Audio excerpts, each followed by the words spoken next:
वीरा गांव का अभिशाप भारत के एक सुदूर कोने में स्थित था। एक छोटा सा गांव जिसका नाम था वीरा। इस गांव की एक अजीब बात थी। यहां सूरज ढलने के बाद कोई घर से बाहर नहीं निकलता था।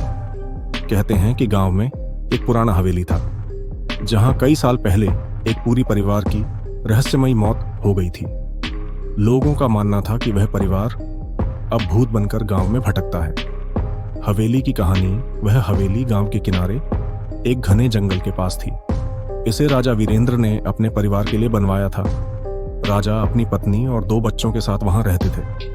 लेकिन एक रात कुछ ऐसा हुआ कि पूरा परिवार रहस्यमय तरीके से मर गया। लोगों ने चीखें सुनी, लेकिन जब वे पहुंचे तो परिवार के चारों सदस्य मृत पाए गए। उनकी आंखें खुली थीं और चेहरों पर डर की परछाई थी। तब से गांव वालों ने उस हवेली को अभिशप्त घोषित कर दिया।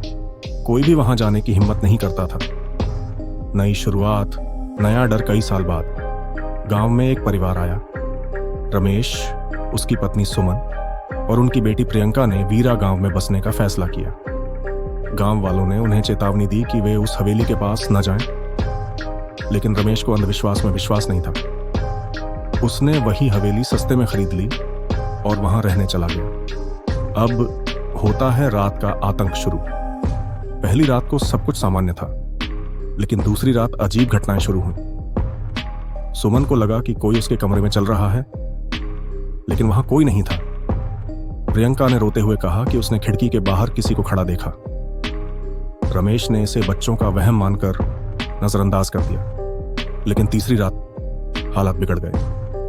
हवेली के दरवाजे खुद ब खुद खुलने और बंद होने लगे। दीवारों पर खून जैसे लाल निशान उभर आए और आधी रात को रमेश के कमरे में एक गूंजती हुई आवाज सुनाई दी, तुमने हमारे घर में कदम क्यों रखा?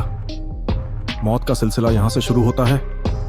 अगली सुबह रमेश का शव कमरे में लटका हुआ पाया गया। उसकी आंखें खुली थीं और चेहरे पर डर था।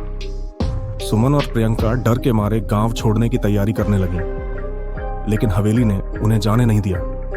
दरवाजे बंद हो गए और हर खिड़की पर काले साए नजर आने लगे। चौथी रात को सुमन की भी रहस्यमय तरीके से मौत हो गई। अब हवेली में केवल प्रियंका बची थी।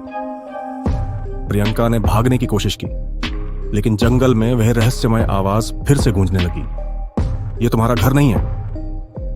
अंत गांव वालों ने अगले दिन देखा कि हवेली के दरवाजे पर प्रियंका का शव पड़ा था। उसकी आंखें भी खुली थीं और चेहरा डर से जकड़ा हुआ था। उसके बाद कोई भी वीरा गांव में बसने की हिम्मत नहीं करता। हवेली अब भी वहां खड़ी है, लेकिन जो भी उसके करीब जाता है वह कभी वापस नहीं आता। कहते हैं कि उस परिवार की आत्माएं हर रात गूंजती हैं, चीखती हैं और हर नए आगंतुक से सवाल करती हैं, तुमने हमारे घर में कदम क्यों रखा? अभिशप्त वीरा गांव अब केवल एक खौफनाक कहानी बनकर रह गया है। अगर आपको हमारा वीडियो पसंद आया हो तो कृपया हमारे चैनल को सब्सक्राइब करें और बेल आइकन को दबाएं, ताकि आपको हमारे नए वीडियो की अपडेट्स मिलती रहें।